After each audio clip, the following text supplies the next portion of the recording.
Hello friends, आज के इस वीडियो में आपका स्वागत है। लास्ट वीडियो में हम लोगों ने ग्रेविटेशन की हिस्ट्री के ऊपर डिस्कस किया था। आज के इस वीडियो में हम लोग ग्रेविटेशन से रिलेटेड जो कैन यू रिकॉल के क्वेश्चन है उसके ऊपर हम लोग डिस्कशन करने वाले और उसके आंसर को देखने वाले हैं। ठीक है, तो जैसा कि आप देख पा रहे हैं यहाँ पर कि पहला क्वेश्चन दिया हुआ है, what are the effect of अ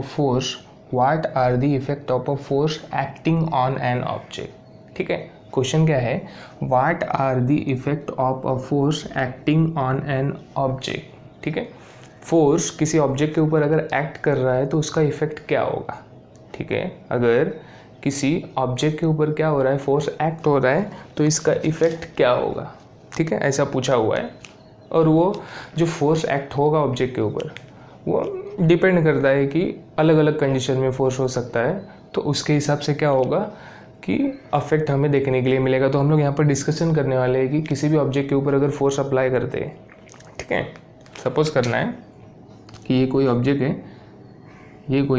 है, अगर इसके ऊपर हम क्या कर रहे हैं, फोर्स अप्लाई कर रहे हैं तो उसका इफेक्ट क्या होने वाला है।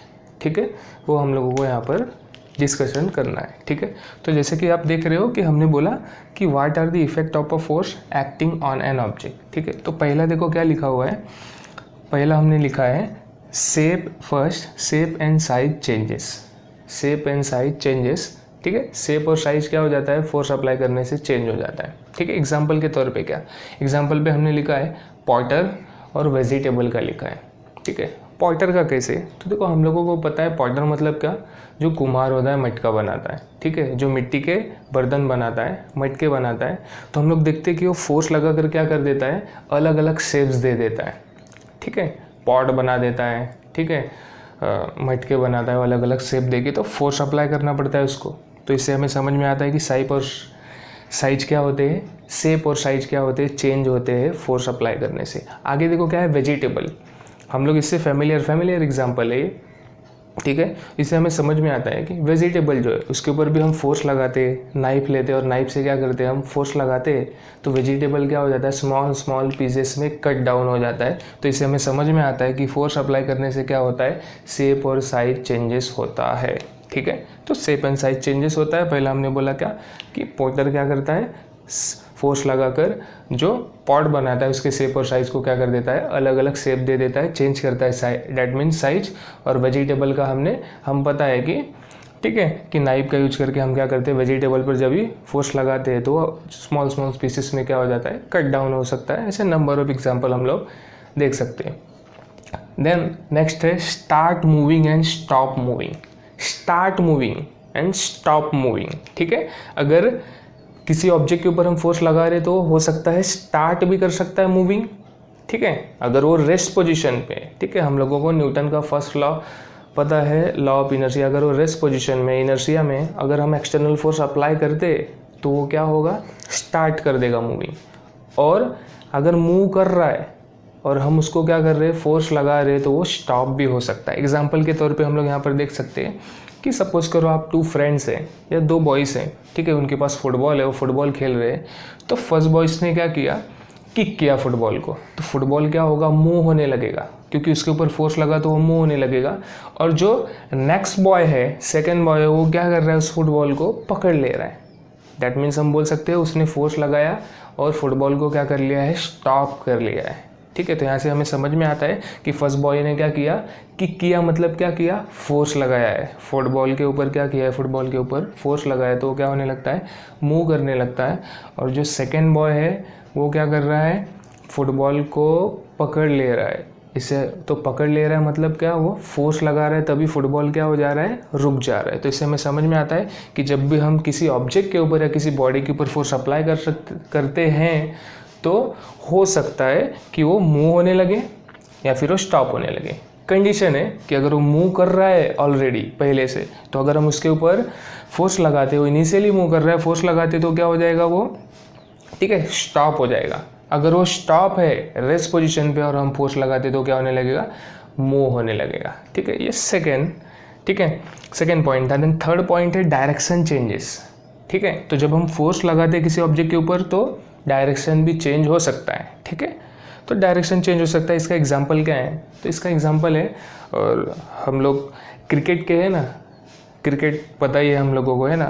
ठीक है, बहुत सारे लोग क्रिकेट देखते हैं, तो क्रिकेट का एग्जांपल हम यहाँ पर ले सकते हैं क्या, कि हम लोगों को पता है कि यहाँ पर अगर हम लोगों ने बोला कि यहाँ पर बॉलर है, ठीक है, ये रहा बॉलर, ये बॉलर क्या कर रहा है, बॉलिंग कर रहा है, ठीक है, वहाँ से आ रहा है बॉलिंग कर रहा है, और यहाँ पर बैट्समैन है, ठीक है, ये रहा बैट्समैन, ये क्या कर रहा है, हिट कर रहा है, ठीक है, वो बॉल को हिट कर रहा है। तो देखो बॉलर ने जो बॉलिंग की, बॉल फेंका, वो यहाँ फेंका इस डायरेक्शन में, जबकि बैट्समैन हिट कर रहा है इस डायरेक्शन में। मतलब हम लोग बोल सकते हैं देखो बॉलर ने फोर्स लगाया तो कुछ और डायरेक्शन था, लेकिन बैट्समैन ने जब हिट किया तो बॉल का कुछ और डायरेक्शन था, तो बॉल यहाँ चले जाएगा इस डायरेक्शन में, ठीक है।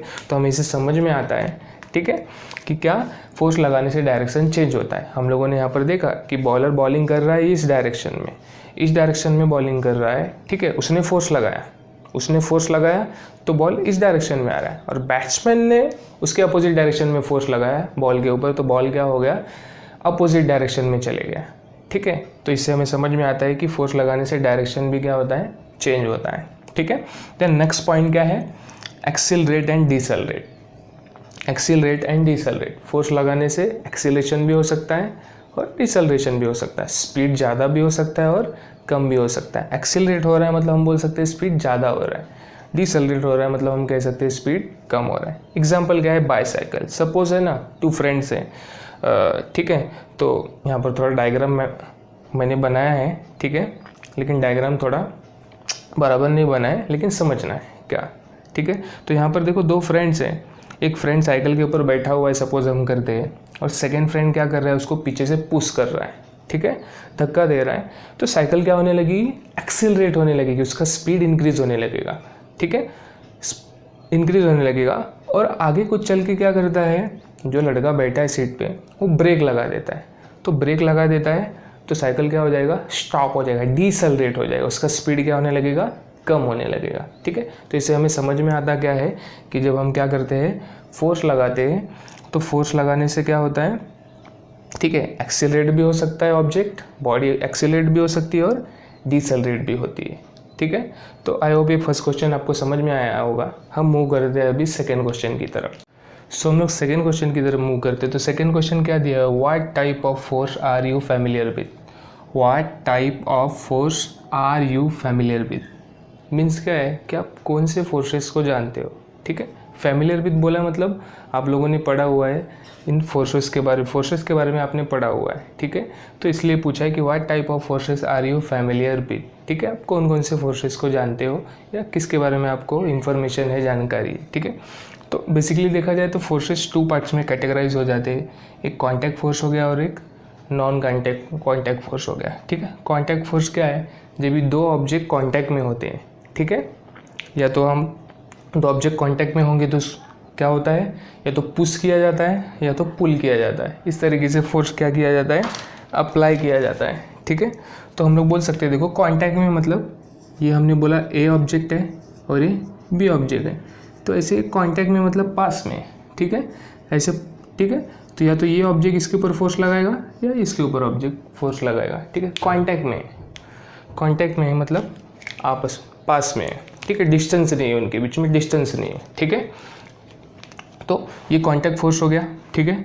और दूसरा क्या है, नॉन कॉन्टैक्ट फोर्स मतलब क्या कि उनके बीच में कॉन्टैक्ट नहीं हो, डिस्टेंस पे और फिर फोर्स एक्ट हो रहा है, वो हो गया नॉन कॉन्टैक्ट फोर्स। तो हम उसको नॉन कॉन्टैक्ट फोर्स को दूसरे वर्ड में हम डिस्टेंस फोर्स भी बोलते हैं, और जो एक्शन होता है वहाँ पर फोर्स लगता है वो डिस्टेंस पे होके लगता है, ठीक है। तो ऐसे हम 2 पार्ट्स में इसको देखने वाले फोर्स को, पहला क्या है कॉन्टैक्ट फोर्स, दूसरा नॉन कॉन्टैक्ट फोर्स।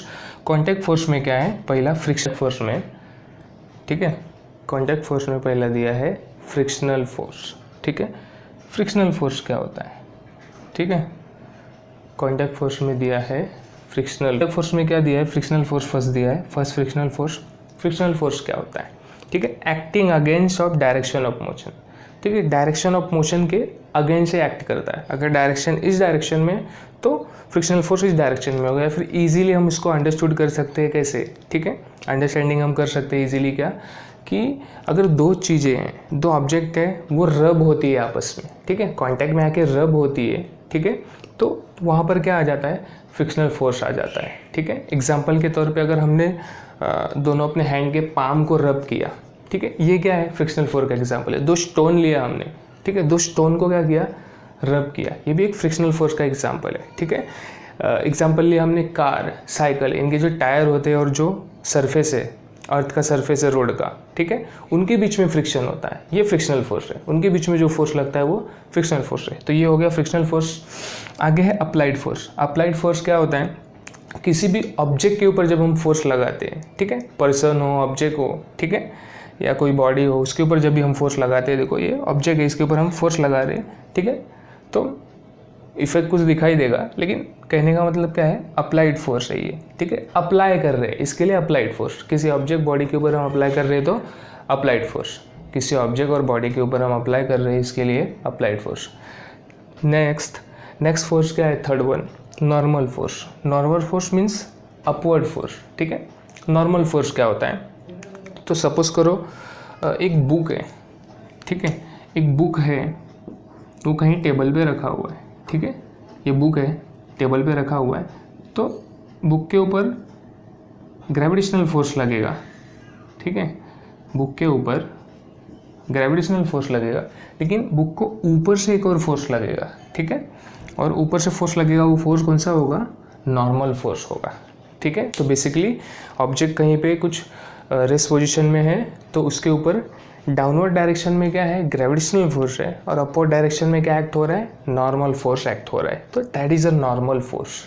ठीक है, फोर्थ वन क्या है, टेंशन फोर्स।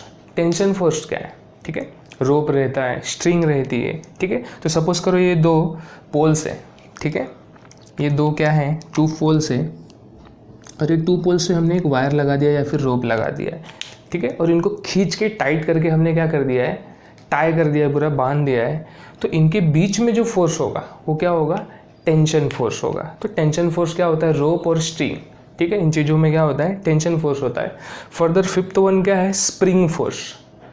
स्प्रिंग फोर्स है, स्प्रिंग फोर्स क्या है, ठीक है, तो स्प्रिंग आपको पता है, स्प्रिंग के ऊपर जब हम फोर्स लगाते हैं, ठीक है, उसको स्ट्रेच करने के लिए, स्ट्रेच एक्सपांड करने के लिए, या फिर कंप्रेस करने के लिए, उसके साइज को डिक्रीज करने के लिए, तो जो, ठीक है, साइज को स्ट्रेच करने के लिए, बढ़ाने के लिए, एक्सपांड करने के लिए और डिक्रीज करने के लिए, ठीक है, तो जो उसके ऊपर फोर्स लगता है वो क्या है, स्प्रिंग फोर्स। ठीक है, उसमें स्प्रिंग को स्ट्रेच करने के लिए और कंप्रेस करने के लिए जो फोर्स उसमें होता है वो क्या होता है, स्प्रिंग फोर्स होता है। और आगे है एयर रेजिस्टेंस।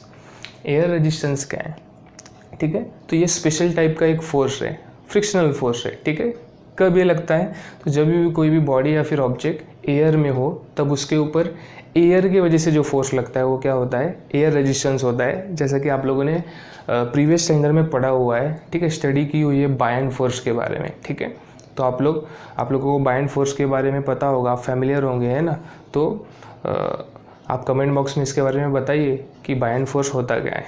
ठीक है, तो ये कुछ कॉन्टैक्ट फोर्स के एग्जांपल हो गए। ठीक है, आप कमेंट में और बता सकते हो कि और कौन कॉन्टैक्ट फोर्स के कौन से एग्जांपल हो सकते हैं। ठीक है, आप बता सकते हो कमेंट करके। फर्दर क्या है, non contact force. Non contact force मतलब जो 2 बॉडी है, ऑब्जेक्ट है, उनके बीच में कॉन्टैक्ट नहीं हो रहा है, और कॉन्टैक्ट ना होने के बावजूद क्या हो रहा है, ठीक है, वहाँ पर फोर्स एक्शन हो रहा है। ठीक है, तो ग्रेविटेशनल फोर्स। ग्रेविटेशनल फोर्स आपको पता है कि अर्थ क्या करती है, अर्थ सरफेस पे जो भी बॉडी ऑब्जेक्ट है उनके ऊपर अपना फोर्स लगाती है, जिसको हम लोग बोलते हैं ग्रेविटेशनल फोर्स। तो यहाँ पर अर्थ क्या करेगी, earth attract object towards it. Earth क्या करती है, अगर हमने ये मार्कर लिया, इस मार्कर को ऊपर थ्रो किया अपवर्ड डायरेक्शन में, तो अर्थ क्या करेगी, इसे अपनी तरफ खींच लेगी। अर्थ अपनी तरफ खींच लेगी मतलब हम लोग कह सकते हैं कि अर्थ क्या कर रही है, ग्रेविटेशनल फोर्स लगा रही है, लेकिन दोनों का कॉन्टैक्ट नहीं है, नियर अबाउट नहीं है वो। ठीक है, डिस्टेंस है उनमें, फिर भी क्या हो रहा है, फोर्स लगेगा। इसको हम लोग बोलते हैं ग्रेविटेशनल फोर्स, और आप लोग इससे फैमिलियर हो। आगे क्या है, इलेक्ट्रोस्टैटिक फोर्स। ठीक है, इलेक्ट्रोस्टैटिक सॉरी नहीं, इलेक्ट्रिकल फोर्स। ठीक है, इलेक्ट्रिकल फोर्स क्या है, attraction and repulsion between 2 object, 2 charges. ठीक है, attraction and repulsion between 2 charges, तभी जो चार्जेस होते हैं, 2 चार्जेस होते हैं, उनके बीच में अट्रैक्शन होता है, आइदर होगा या तो, ठीक है, रिपल्सन होगा। ठीक है, 2 object, electrostatic force, electrical force, है ना। सेकेंड वन क्या है, इलेक्ट्रिकल फोर्स। तो इलेक्ट्रिकल फोर्स क्या है, attraction and repulsion between two charges. Second one क्या है, इलेक्ट्रिकल फोर्स। इलेक्ट्रिकल फोर्स क्या है, attraction and repulsion between two charges, दो चार्जेस के। सेकेंड क्या है, इलेक्ट्रिकल फोर्स, ठीक है।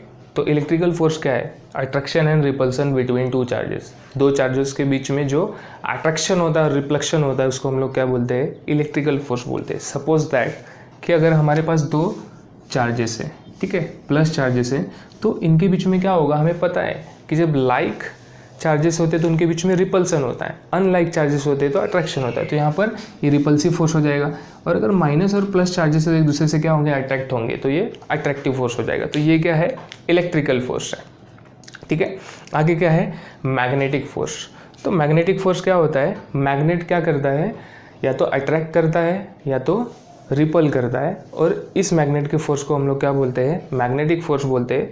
सपोज दैट कि अगर एक मैग्नेट हमने लिया और इसके पास में हमने एक आयरन का नेल ले लिया, ठीक है, तो मैग्नेट क्या करेगा, उस आयरन नेल को अपनी तरफ खींच लेगा। तो ये क्या है, मैग्नेटिक फोर्स, अट्रैक्ट कर रहा है। लेकिन वहीं पर हमने दो मैग्नेट्स लिए और दोनों के पोल सेम है, तो वो दोनों मैग्नेट एक दूसरे को क्या करेंगे, रिपल करेंगे, एक दूसरे से दूर जाएंगे, अवे जाएंगे। तो ये हो गया मैग्नेटिक फोर्स, वहाँ पर रिपल्सन हो रहा है। और हमने अपोजिट पोल से ले लिया तो दोनों एक दूसरे से क्या होते हैं, अट्रैक्ट होते हैं। तो ये है मैग्नेटिक फोर्स। तो मैग्नेटिक फोर्स में बेसिकली क्या होता है, या तो रिपल्सन होता है, either reflection, either repulsion, either magnetic force में आइदर रिपल्सन और आइदर अट्रैक्शन होता है। तो अट्रैक्शन भी हो सकता है या फिर रिपल्सन भी हो सकता है, डिपेंड करता है, ठीक है। तो ये रहा हमारा सेकेंड क्वेश्चन। अभी हम मूव करेंगे थर्ड क्वेश्चन की तरफ। तो थर्ड क्वेश्चन की तरफ हम मूव करते हैं। थर्ड क्वेश्चन क्या है, what do you know about the gravitational force, ठीक है। क्या लिखा है, what do you know about the gravitational force. Gravitational force के बारे में आप क्या जानते हो, ठीक है। आपने इससे पहले भी ग्रेविटी के बारे में सुना है, ठीक है। तो हम ग्रेविटेशनल फोर्स क्या है, ग्रेविटेशनल फोर्स के बारे में आप क्या जानते हो। तो देखो यहाँ पर लिखा है, the gravitational force is a universal force. Gravitational force क्या है, यूनिवर्सल फोर्स है। यूनिवर्सल मतलब क्या होता है, ठीक है। यूनिवर्स मतलब क्या, ठीक है, पूरा ब्रह्मांड, ठीक है, ये क्या है, यूनिवर्स है, ठीक है। तो यूनिवर्सल फोर्स है। यूनिवर्सल फोर्स मतलब क्या, यूनिवर्सल मतलब जो हर जगह पे है, हर जगह पे पाया जाता है, वो यूनिवर्सल फोर्स। एग्जांपल के तौर पे हम बोल सकते हैं, आप इंडिया में हो, यहाँ पर भी है, ठीक है। आप इंडिया से बाहर अगर कोई है, वहाँ पर भी ये फोर्स पाया जाएगा, इसके लिए इसको बोला है यूनिवर्सल फोर्स।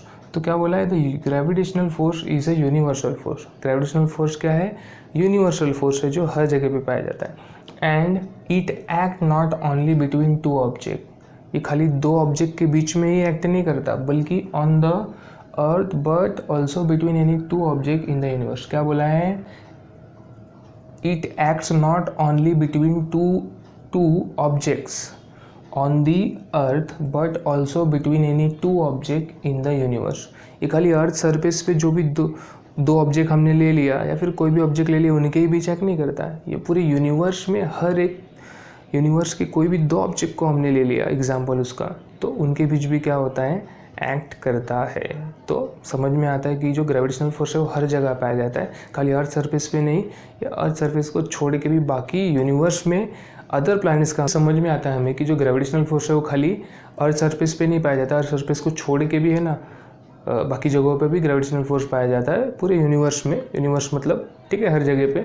और हमने पूरे यूनिवर्स में से अगर दो ऑब्जेक्ट को किसी भी दो ऑब्जेक्ट को उठाकर इसका एग्जांपल ले लिया, दो एग्जांपल है ना, दो बॉडी का एग्जांपल ले लिया, दो ऑब्जेक्ट का एग्जांपल हमने ले लिया यूनिवर्स के, तो उनके बीच में भी क्या होता है, ग्रेविटेशनल फोर्स एक्ट करता है। ठीक है, तो इस वीडियो के लिए इतना ही। नेक्स्ट वीडियो में हम आगे के टॉपिक को डिस्कस करेंगे, लेकिन एक क्वेश्चन है difference between gravity and gravitation. ठीक है, तो ये हम लोग नेक्स्ट लेक्चर में डिस्कस करने वाले हैं। अगर आप लोगों को इसके बारे में पता है तो आप कमेंट बॉक्स में इसके बारे में कमेंट करके बता सकते हो। ठीक है, तो आई होप आपको 3 क्वेश्चन और इसके आंसर समझ में आए होंगे। फर्दर जो पार्ट है वो हम लोग नेक्स्ट वीडियो में डिस्कस करने वाले हैं। ठीक है, तो आज के लिए इतना ही, मिलते हैं।